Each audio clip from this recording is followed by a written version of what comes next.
I've actually been able to get a few jobs just because of the fact that I speak Welsh.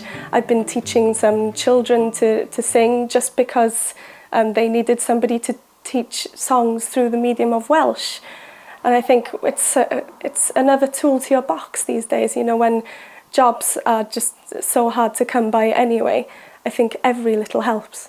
Inevitably, Welsh has then gone on to help me in my career. I've now become an opera singer and I have the opportunity to sing in many different European languages such as Italian, German and French. And what I've realised from studying these languages is that the construction of the sentences are very, very similar to Welsh.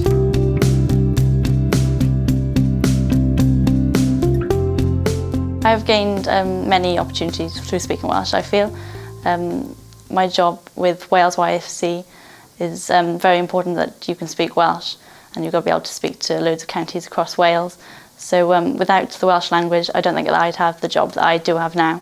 Fi nes I dysgu siarad Cymraeg yn ysgol gynradd yn Llanfairnimeall. A dydy Llanfairnimeall ddim yn ardal Cymraeg iawn, so dwi'n lwcus iawn I cael y cyfle I dysgu Cymraeg fan hyn a defnyddio fo fel dwi'n medru.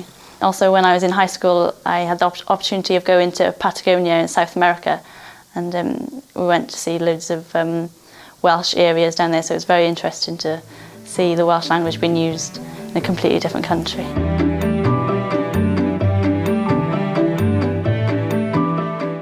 Coming from England, I always wanted to sort of prove to myself that I was allowed to say that I was Welsh. And I really enjoyed it and I thought it was really important to be able to speak the language of my country.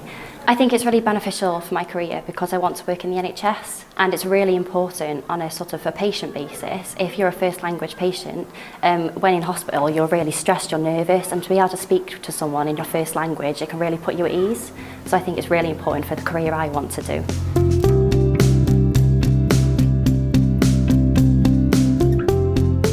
I worked in the Welsh Assembly for only a couple of months, but I was up for the job against my best friend's boyfriend, and I got the job over him because I could speak Welsh and he couldn't. Achos bod fi wedi dysgu Cymraeg, mae'r plant yn well gyda fi nawr achos maen nhw'n gallu sylweddoli bod nhw gallu neud e. Oh, we can do this, we can learn it now. If she's been to an English school, if Miss has been to an English school, and you know they kind of react a little bit better to that then, and they sort of, oh, we can do it, and they do try a little bit harder then, thinking, oh, we've got to impress her now.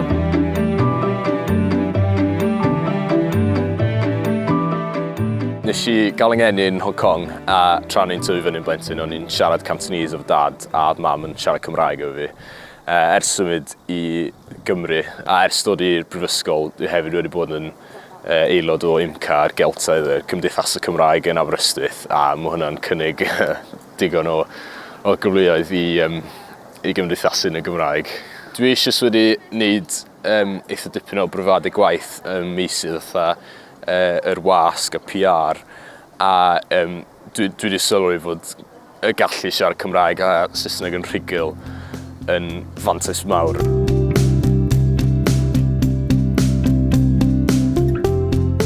I'm a television producer and I'm bilingual. Being able to speak Welsh has given me a lot of opportunities within my career in and outside Wales.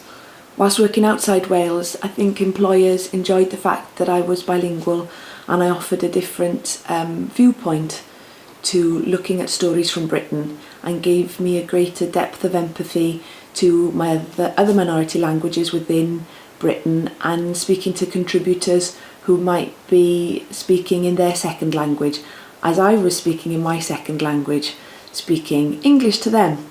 The fact that I could speak Welsh also offered me opportunities when I decided to move back to Wales to work. It allowed me to be able to work for both S4C, the Welsh language broadcaster, and English language broadcasters within Wales. So immediately it doubled my opportunities. Does dim anfanteision o fod yn ddwyieithog, mae ond gallu cynnig cyfleon.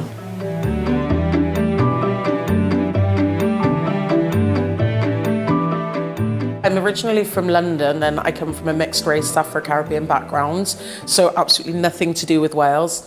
And I moved to Wales when I was 18 I started learning Welsh just because I was in Wales and I just thought it was something interesting to do. A wrth dysgu Cymraeg, dwi'n really teimlo fel dwi wedi rhoi greiddiau lawr yng Nghymru a wrth dysgu'r iaith a magu fy mlantio'r gyfrwng y iaith Gymraeg. So I fi, mae'n really teimlo fel dwi'n perthyn i rywle. In terms of my career as a teacher, it has been incredibly important for me. So it really has opened a lot of doors to me culturally, socially and, you know, career-wise.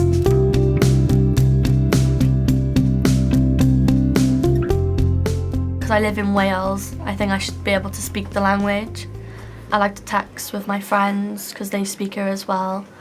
I use the Welsh language in college because people should be able to speak Welsh in their jobs because it's an advantage. Most of my clients can speak Welsh and they enjoy me speaking Welsh to them. I feel it will help me get a job in the future because it does open a lot of doors to further your career.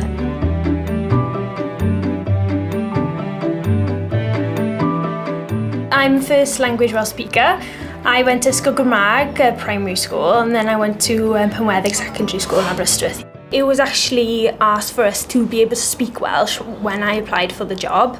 And many people I know who weren't Welsh speakers unfortunately didn't get through. So, you know, if you can think about people the same skills as me, but I've got the Welsh language behind me, it's definitely beneficial. I think it breaks down a barrier. If you say just hello to them in Welsh, they might feel a bit more comfortable talking to you, and you could start a conversation off then as well, because my job is to, you know, provide intelligence, collect information, and if they're willing to talk to me because I'm a Welsh speaker and they feel comfortable with that, then that helps me within my job then. Mae siarad Cymraeg, mae fe'n neud chi'n unigrwfyd fi'n meddwl. Mae fe'n neud chi berthyn i Cymru, mae'n neud chi'n berthyn i'r cymuned, a dwi'n browd o hwn.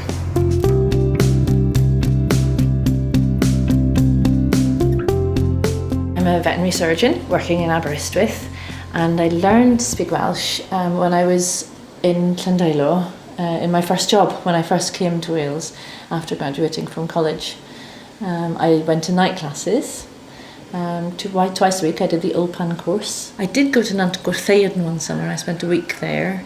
I did a couple of long courses, weekend courses, I think, in Lampeter. Ers i'r plant mynd i'r ysgol, fi wedi datblygu cylch mawr o ffrindiau Gymraeg. Mae fe o fewn allu pawb I ddysgu iaith. And I think you definitely see a very different aspect of a country when you speak the language of that country. I've lived in a couple of other countries and learnt some languages, and I see that definitely happens. There's a culture that comes with the language, and you can't unlock that, or you can't see it unless you have the language and you can speak the language.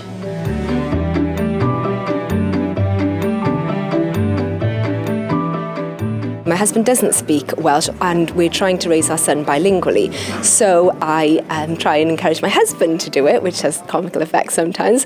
Separately with friends, we use it when we need to whisper.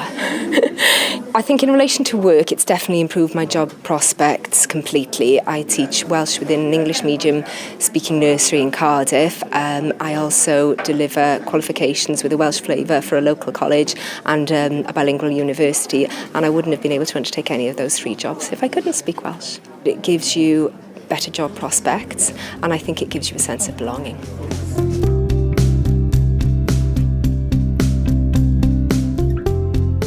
I think having learnt Welsh has been a massive advantage to me. When I went to university, I had a whole set of sort of Welsh-speaking friends, and we had a really good time together. Going on then after I left university, I got my first job, which was a Welsh medium job, which was something coming from a second language background, something I never thought I'd be able to do. So I worked as a Welsh language subtitler in a Welsh speaking office, which was great, made lots of friends whose first language was Welsh. And by that point it was great because they didn't even know that I'd learned Welsh, which is a real compliment having coming from a second language background, that they thought, you know, I was just another Welsh speaker just like them. And then it's also helped me get other opportunities. I now teach Welsh myself, which is, you know, again, a great achievement, having come from sort of GCSE and A-level right through the system to now being able to teach people myself.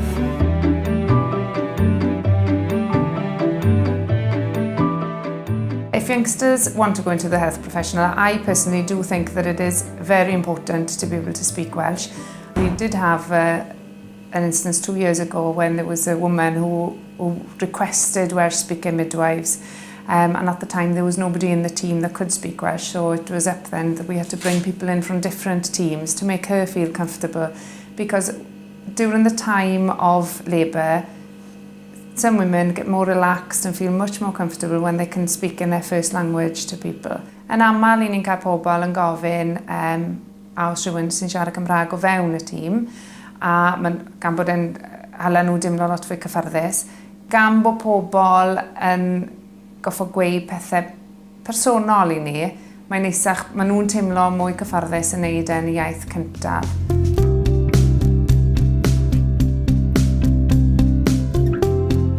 I spoke Welsh and English at home. It was spoken in the schools as well and in the community, so that's how I learned it. Yeah, it comes naturally. I think I dream both in Welsh and in English. If you wanted to work in the harbour master, yes, it is very important. Everybody, every waiter and every barman, we all speak Welsh. I think it's just so important that we do promote the language as much as possible. Mi o'r hanfodol bwysig. Dim ond i ni fel aelodau Cymraeg gymdeithas, ond i pobl di-Gymraeg pan chi'n siarad gyda nhw, y pethau fel siwmai, diolch, maen nhw'n pigo lan o'r pethau fel la, eto chi'n hybu'r iaith Gymraeg. Os nag i ni fel aelodau ifanc y gymdeithas yn neud bydd yr iaith yn cael ei golli.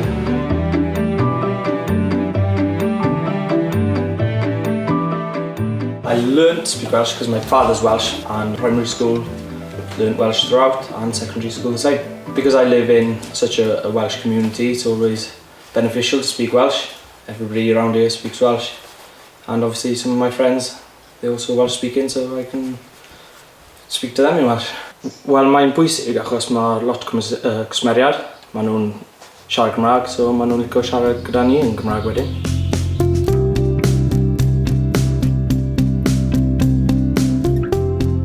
People like Alex Jones and Gethin Jones, who started off in Welsh medium television, where we've started off today, made their way up through the ranks, and by now presenters of The One Show and Daybreak, Blue Peter and so on. And they've obviously thought that working through the medium of Welsh on SWC would help them to get where they are now. My boyfriend is in a bilingual band who were on Radio Cymru last night, and next week they're going up to the London Welsh to be a part of Hugh Stevens Presents night on Saturday night. So the fact that, and that's going to be a Welsh gig in central London, and it's a very popular music venue. Of course they have Hugh Stevens, and without that I think they would be struggling. The fact that they are Welsh and they are bilingual has given them an opportunity in London, whereas if they were only English, I think they would have struggled to get there. Fi'n credu mae yna duedd y bobl fel bod y Gymraeg yn gysylltiedig gyda'r gorffennol a meddwl am hanes a cestyll a hyn a'r llall ag arall. Ond erbyn hyn mae'n rhywbeth cool i ryw raddau. Os mae pobl yn gallu rhoi siawns i'r Gymraeg, maen nhw'n gallu gweld bod na fodd defnyddio'r we yn Gymraeg, bod na fodd defnyddio Twitter, Facebook ac yn y blaen yn Gymraeg. Within any workplace, the fact that you can speak Welsh is as if you've got an extra degree in something. It's just an added skill in your career that you could use at some point.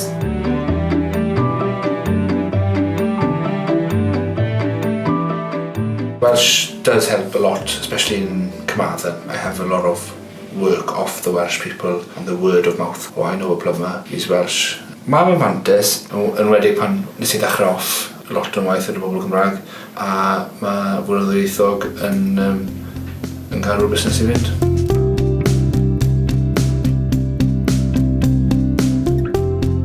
Dŵr y Gyfyrddin yn wreiddiol. Eis I ysgol y Dderwen yn Gyfyrddin, a wedyn Brwmyrddin, a wedyn mlaen I Gaerdydd wedyn i'r coleg, a nôl I Castell Newydd Emlyn nawr. I'm sure, a lot of the elderly population in the area maybe aren't so comfortable speaking English. Maybe some of the younger children as well. In a stressful situation like coming to the dentist, it's a big help if you can relax and communicate in your first language or preferred language. Pan ni'n edrych am staff i'r practis, oedd e'n bwysig iawn bod yr ymgeiswyr yn gallu siarad Cymraeg. Chymod, I cael ateb y ffôn yn gwrtes a cyfathrebu'n dda.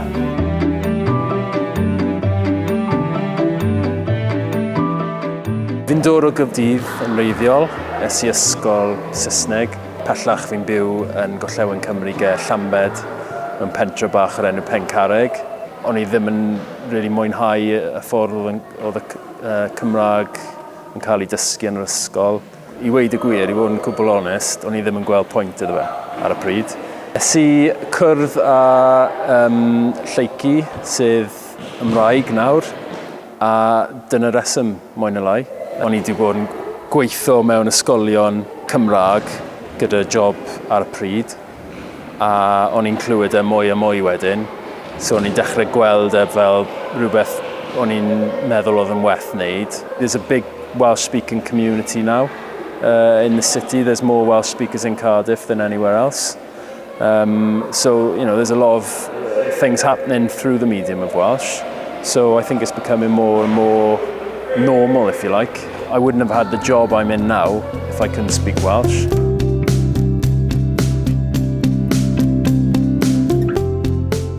Llais is a specialist centre that was created to support the further education sector in Wales, specifically lecturers and assessors across FE and work-based learning to develop their bilingual teaching skills. In FE, we have those learners who are more likely to stay to work and live in Wales, so it's very important that they then have the two languages so that they can offer their customers, clients, patients the service through the medium of Welsh or through the medium of English.